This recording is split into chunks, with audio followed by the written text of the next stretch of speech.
Manchester. Welcome to the first episode of America Tonight, hosted by Aiden Rude.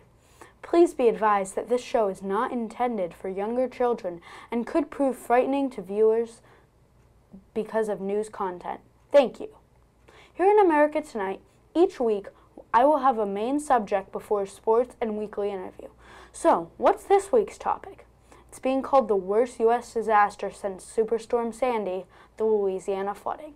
According to CNN News, there have been a staggering 6,900,000,000,000 gallons of rain in just 1 week. To give you an idea, that's about 44,160,000,000,000 bottles of water. These floods have, as of August 21st, killed 13 people. According to NPR, there have been at least 60,000 homes damaged. President Obama is scheduled to travel to Louisiana on Tuesday. He has said that his prayers are with the people of Louisiana, but that's an all too common phrase. Simply Google "our thoughts and prayers are with you" and you will find 1,890,000 results, and that's been said after events ranging from bus crashes to shootings, murders to falls. Rather than saying that now next to meaningless phrase, why don't our political leaders do something about the horrid problems America faces? After adding up funding reports from the Federal Emergency Management Agency, or FEMA for short, the U.S. spent $12,930,000 on disaster relief in 2015. That's not that much. According to Business Insider, the U.S. declared a budget of $601 billion for the military that same year. That's about 46,406 times more than the disaster relief budget. That's ridiculous. It's not like we're fighting a war against aliens here. People are dying and suffering all across the U.S., and yet we keep pouring money into the military. Why? Just why? We have no good reason to spend so much money on this. The Red Cross has requested donations for people in emergency shelters. Shockingly, there are about 7,000 people in these shelters. People need help, and yet we just keep on funneling money into the military. It's estimated the disaster will cost at least $30 million. That's more than double the disaster relief estimate from earlier. And this is just for one disaster.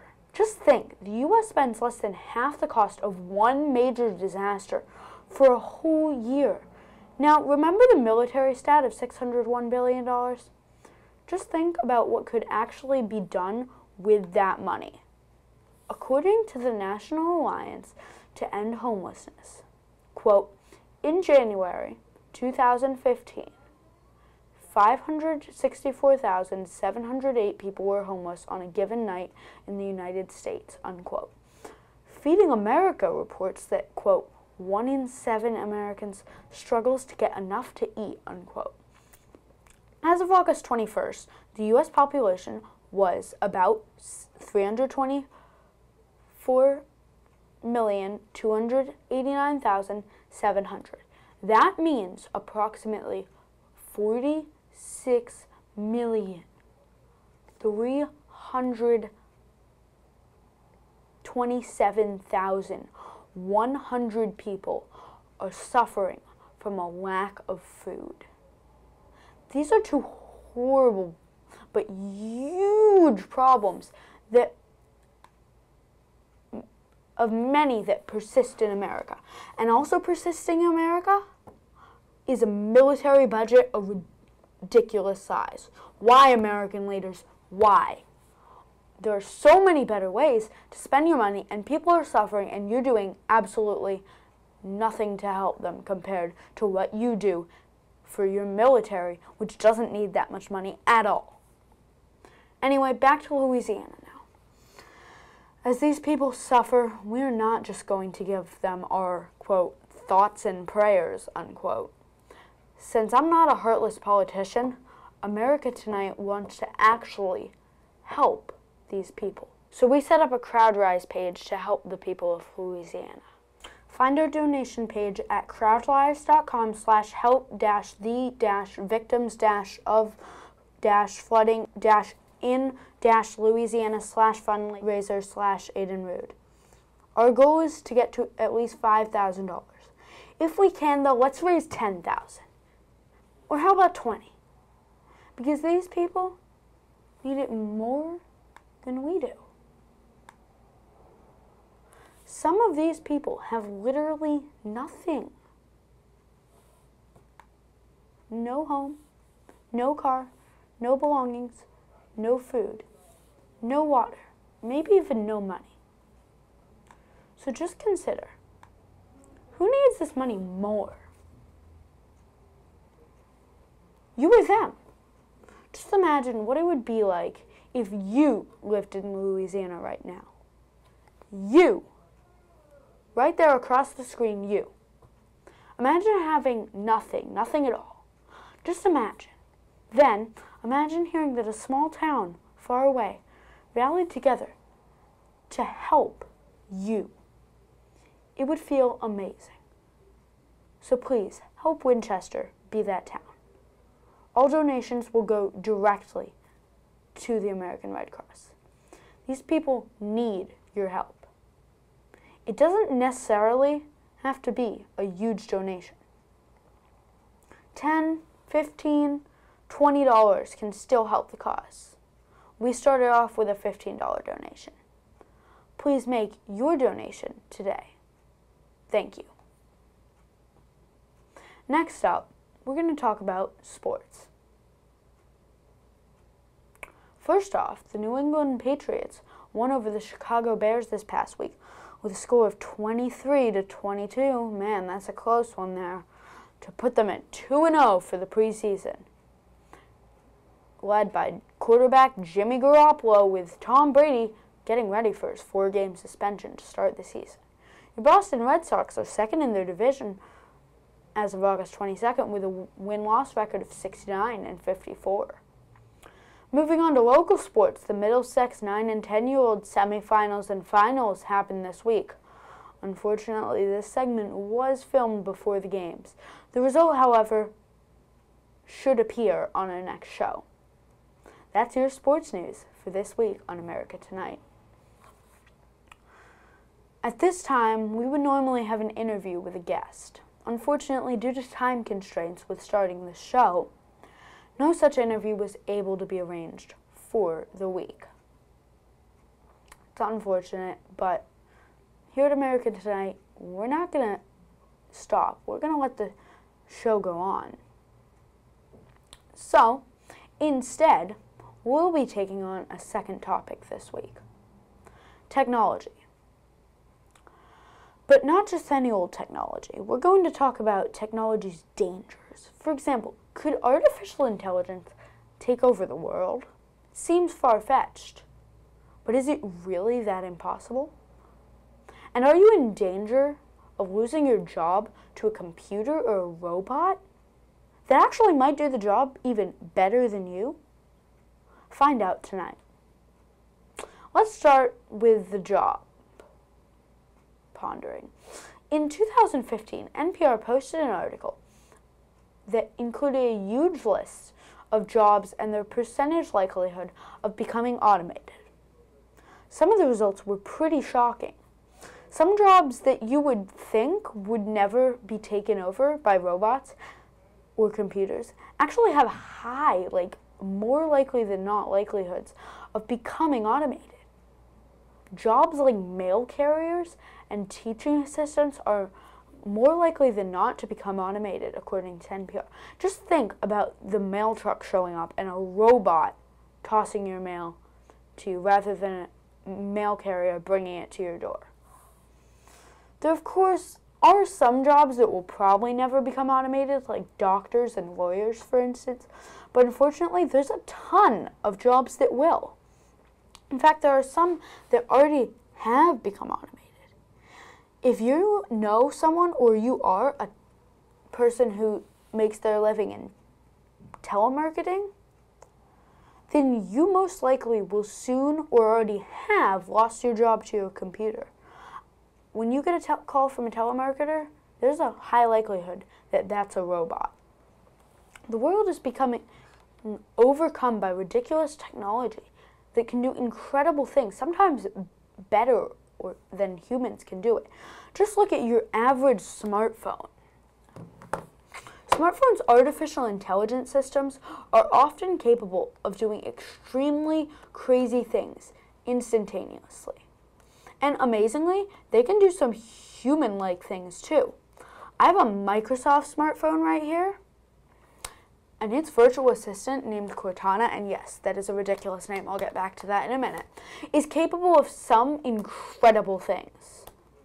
If asked, it can solve huge math problems in seconds, tell stories, tell jokes, and respond to a wide range of questions including, will you marry me, and what's your birthday? Now, on a side note, I must ask, why Microsoft? Why? I'm not trying to offend you. If your name is Cortana, that is actually a great name. Just why for a virtual assistant? And Siri is a pretty bad name too for all you Apple people out there. But why Cortana? I'm just wondering. So it turns out, after doing some research, we found that in 2015, NBC published a story on NBC News saying that Cortana was actually named after a character in the video game Halo. Why Microsoft did this, I don't know. All I know is this, Microsoft, if you're watching this, which I doubt you are, unfortunately, I'd like to show you something. Now, I'm about to pull up Cortana on my phone right here.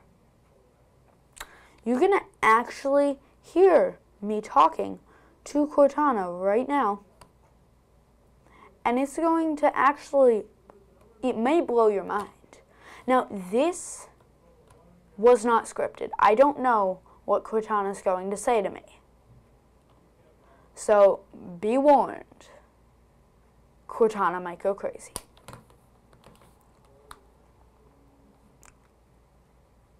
I'm going to turn up the volume on the phone to the highest volume possible for Cortana. And now, let's actually have a little talk with Cortana.